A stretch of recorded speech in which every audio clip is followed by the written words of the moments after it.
Hi friends, it's Miss Jenifer at Somerset Academy of Music, and today I'm very excited because we're going to take a look at the question that I get asked most frequently regarding music theory, and that is, why can't I call E sharp an F? So if you find this information at all helpful, I would appreciate it if you gave it a thumbs up.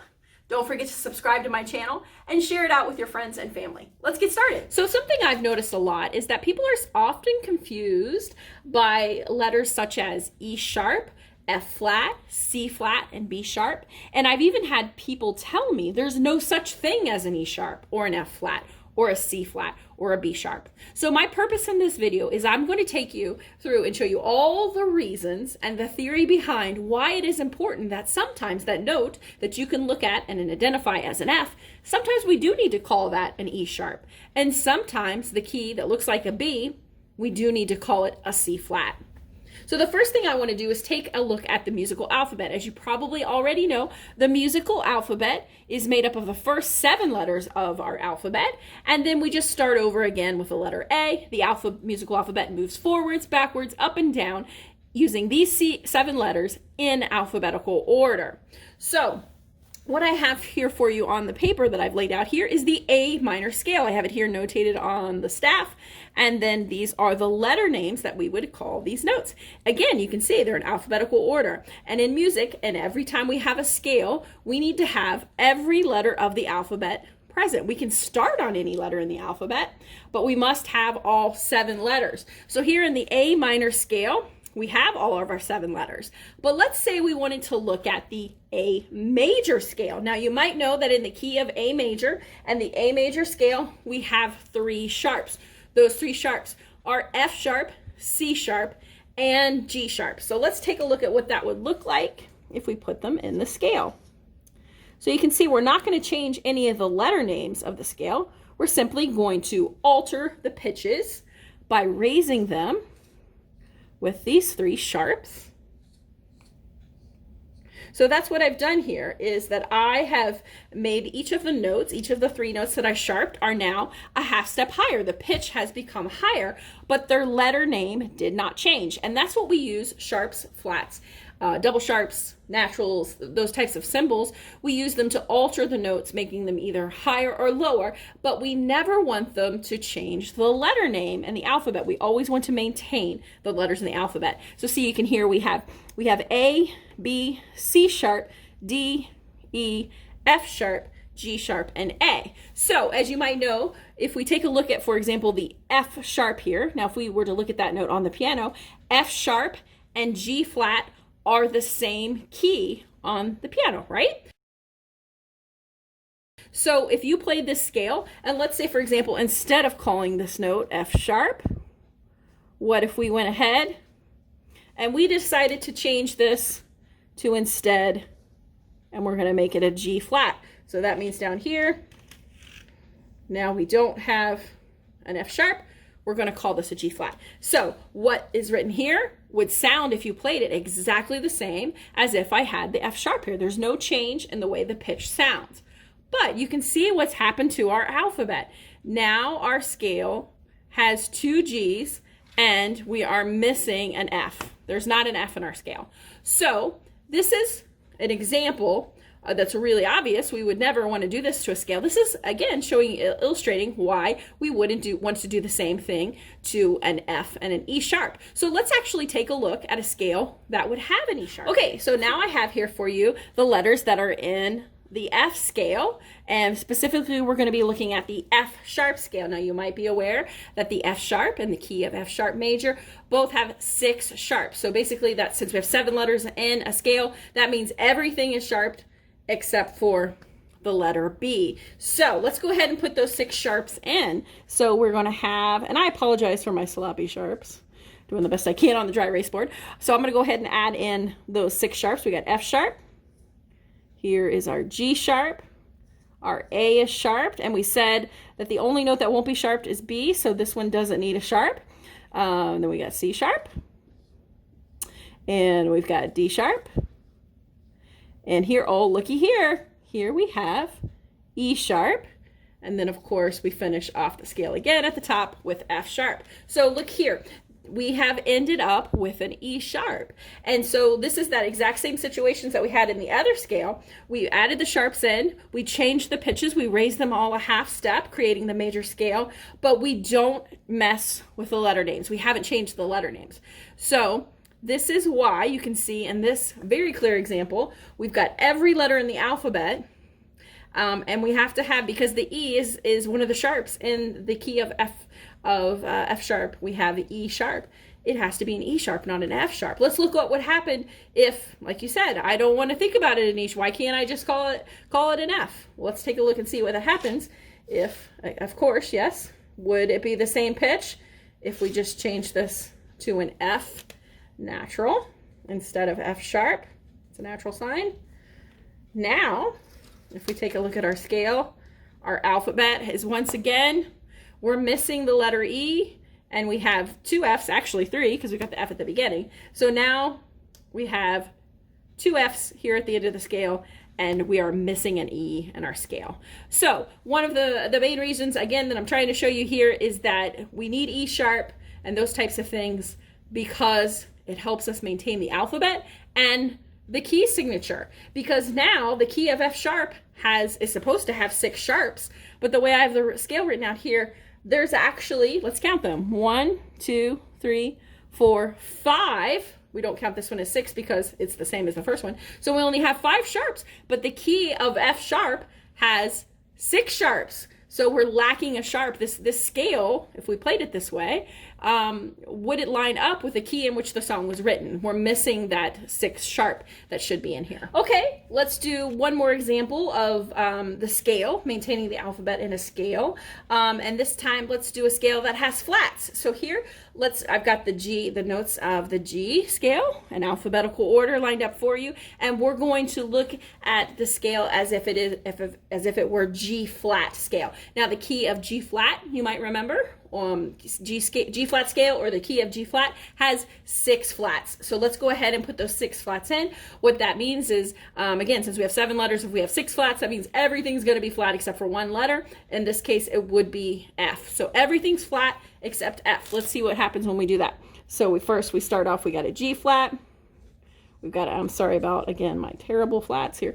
G flat, A flat, B flat, C flat, interesting, D flat, E flat, F's not flat, G flat. Okay, so there's our 6 flats.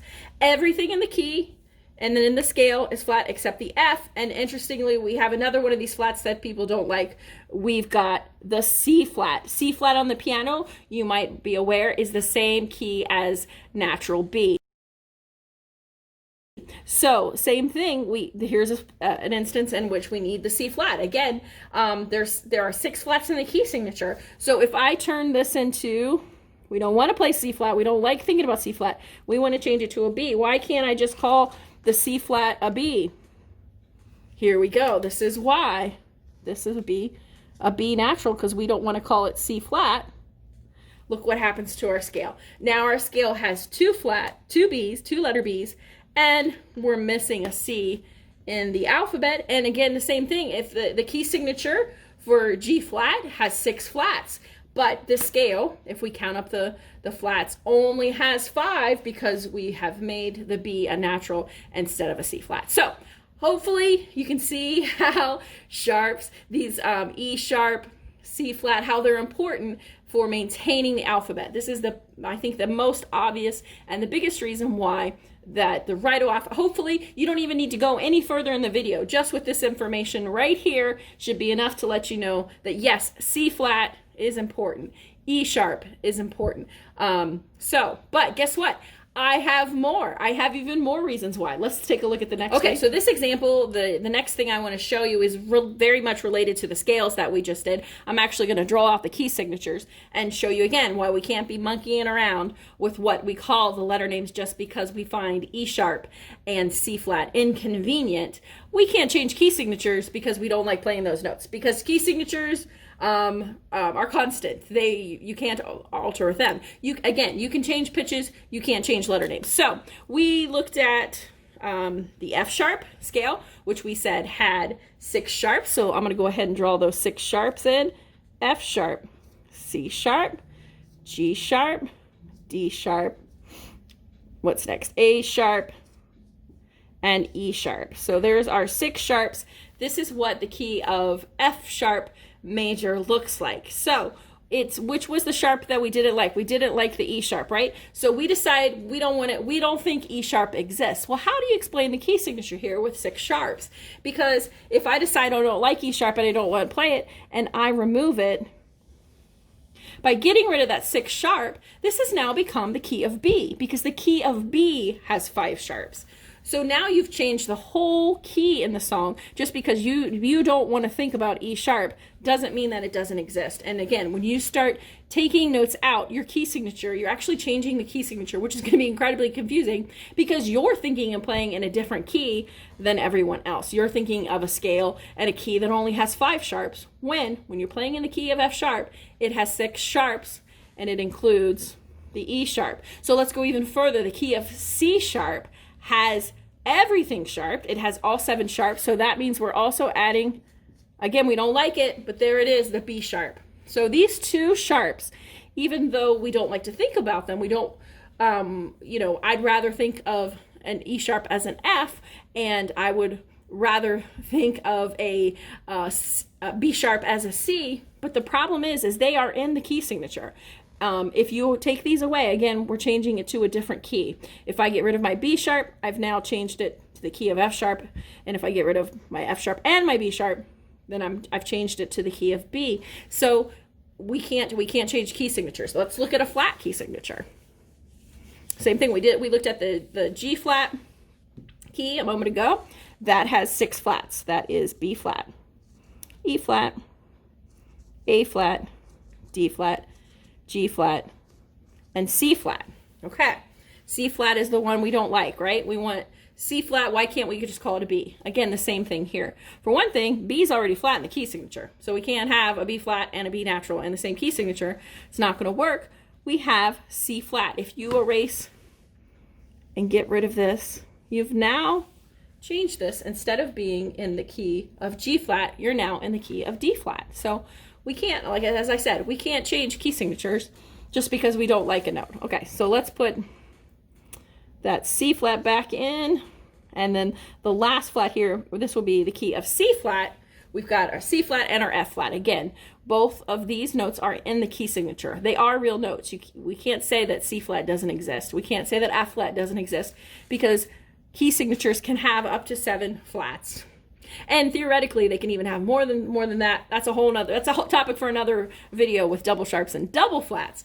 But in the same way, we can't change flats just because we don't like them or find it tricky for us to think about them. If you're going to play serious piano or any instrument in a serious way, it's just something you need to learn to do. You need to learn to think about C flat, F flat, E sharp, and B sharp. These are real notes. They really exist.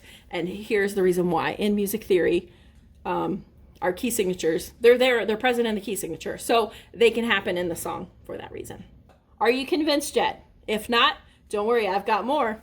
Okay, so the next thing I want to talk about is intervals. So intervals, you may know, are defined as the distance between 2 notes. So here on this example here, I have a second interval and a third. And a second interval, the reason why it's called a second is this is F to G. So that's an interval a second. It's literally 2 keys apart. So that's why we call it a second interval. So we're going to put that one up here. And this one is a third interval because from E to G, we're skipping over the F. That's a third or a skip. Okay? So 2 different intervals. Okay? So let's talk about if these intervals had some accidentals on them. Let's say on this one we had, on the E, we had the dreaded E sharp. Okay? So you've decided you don't like E sharp. Why can't I just call E sharp an F? So you decide, you know what? I'm not going to call that an E sharp. I'm going to call it an F because that's easier for me to think about. Well, now you know what you've done? You've taken this interval that's a third, and now you've actually altered the third. And now you've changed the interval into a second. You've not only just changed the pitch, you changed the interval. So this note is no longer an E. you've changed it to an F. So the interval here is a second, not a third, okay? And then let's look at our other example. We've got our F and G here.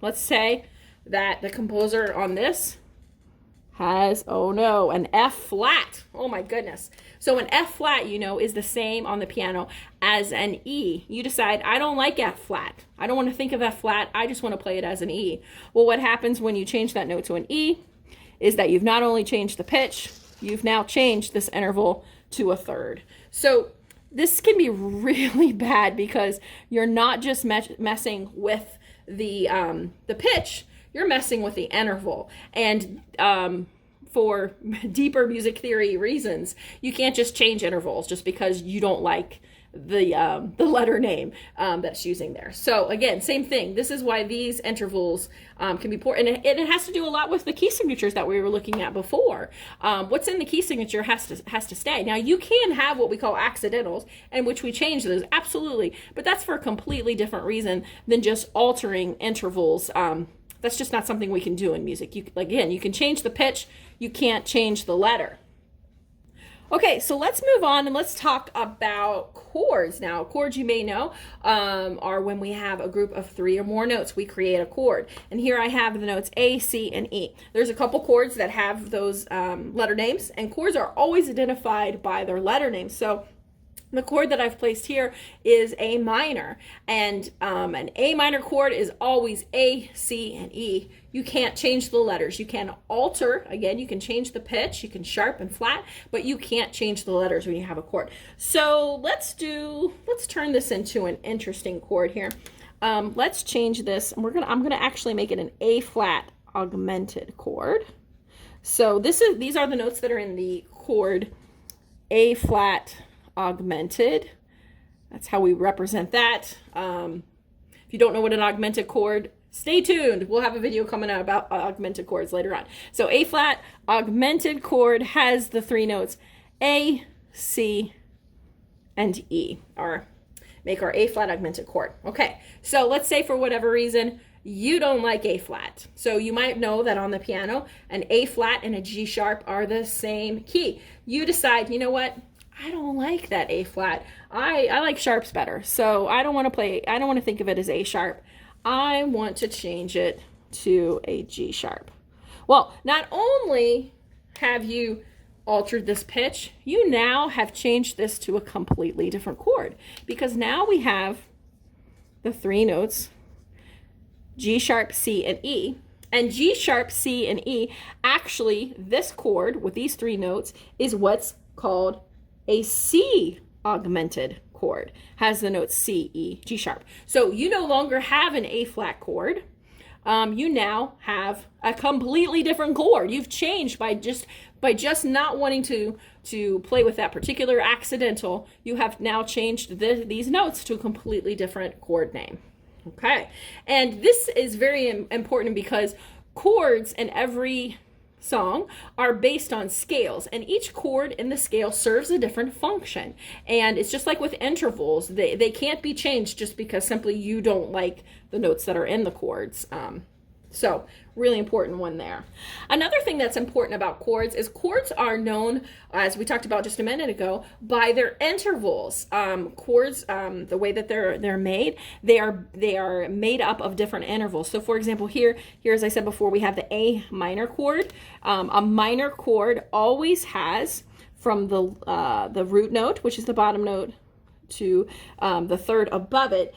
In a minor chord, that interval is always a minor third. So this is always a minor interval. And the distance between the top 2 notes from the 3rd note and the 5th note, as they're referred to in the scale, in a minor chord is always a major third. So we talked about before about how you can't change the intervals. This is one of the reasons why. Just like with the other chord I just showed you, when you start changing the letter names and change intervals, then you're also changing what type of chord you're playing. And then the opposite would be true if you have a major chord. This relationship is the opposite in the key of A major.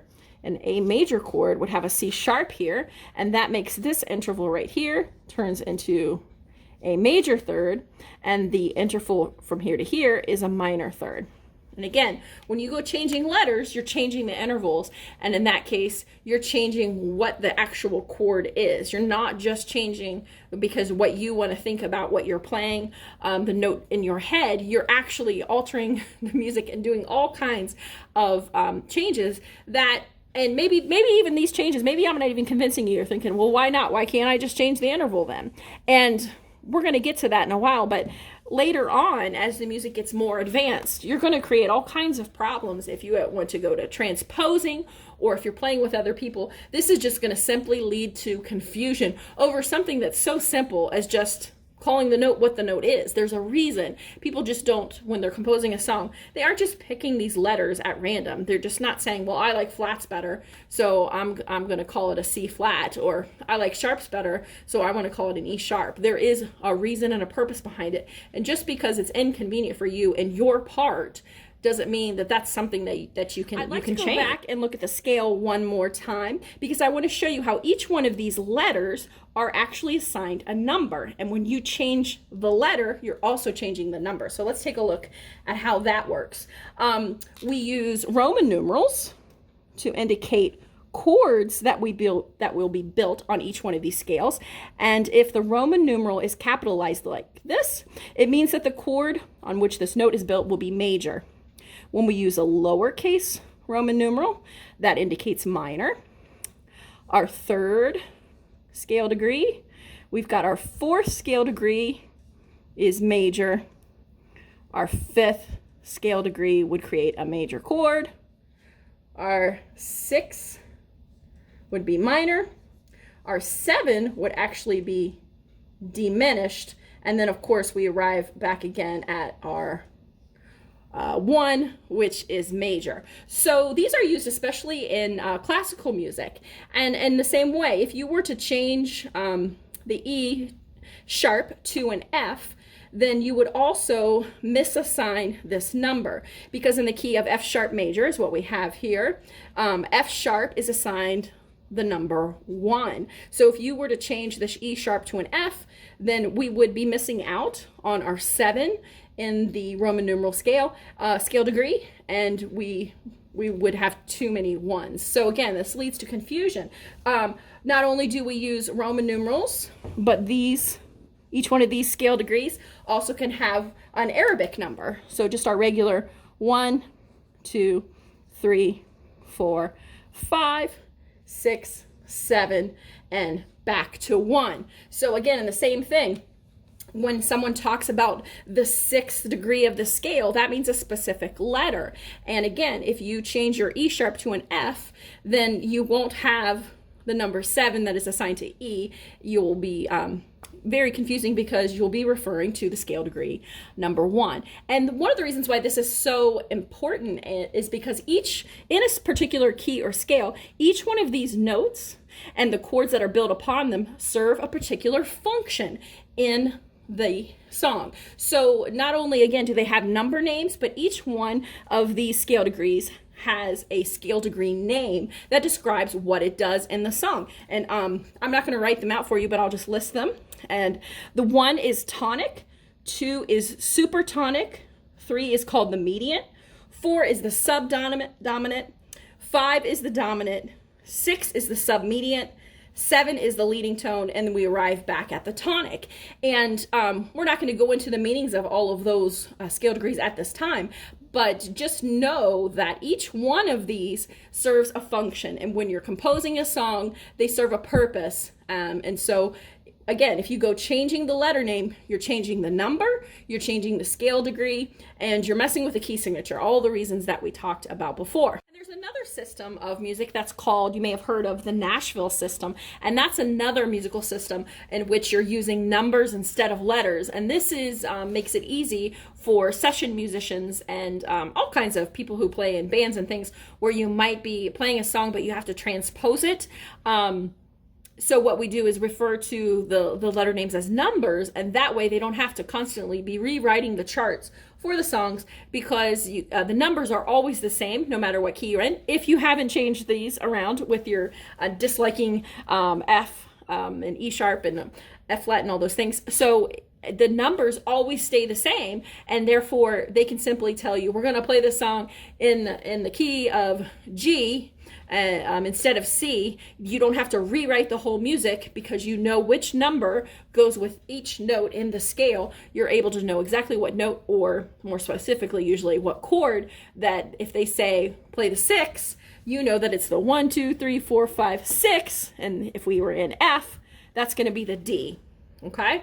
If they say, again, if we're in the key of F sharp and we've got an E sharp here and you don't like that and so you want to call it an F, now you're thinking about a completely different note. You're thinking about the 1 because you're thinking about F, which is the 1 in the key of F, because you don't want to think of the 7, E. Now you're going to be completely lost as to which chord they actually want you to play. The number system will completely break down at that point. If you've gone and changed a letter, which again corresponds to the number, you are now thinking of a completely different chord, and it's going to be a nightmare. Yeah, and that's another thing getting to is transposing. When you start changing the intervals, the letters, the chords, when you go to transpose it, you're going to end up in a bigger, worse situation than just playing E sharp. You're going to end up with things like double flats and double sharps because the intervals in the chords are not going to be correct. You're going to end up with crazy chords instead of just your simple basic chords in a situation which it's not necessary to have such complicated. So transposing, that's a really big thing. If you've got to start learning, like I said, you've got to start thinking about the musical alphabet, always maintaining the musical alphabet in everything that you play. And I promise you, just making the simple shift in your brain that an E sharp is an F, a C flat is a B, it's not that big of a deal once you've practiced it and got used to it. And oh my goodness, as you progress in music, will make things easier. So one of the things that I always like to tell my students is, it's, for example, if you say an E sharp is an F, it's almost as saying, that July 27th is a Tuesday. Sometimes July 27th is a Tuesday, but not July 27th isn't always a Tuesday. And it's the same thing. That key on the piano, most of the time it is an F, but sometimes it is an E sharp. And I think you can start to see why that is. Okay, so up next I have sort of a list of, I don't want to call them less important because these are important reasons, but just some reasons why you want to learn the system and get comfortable with these letter names. These are more like social reasons, I would say, than more so music theory reasons.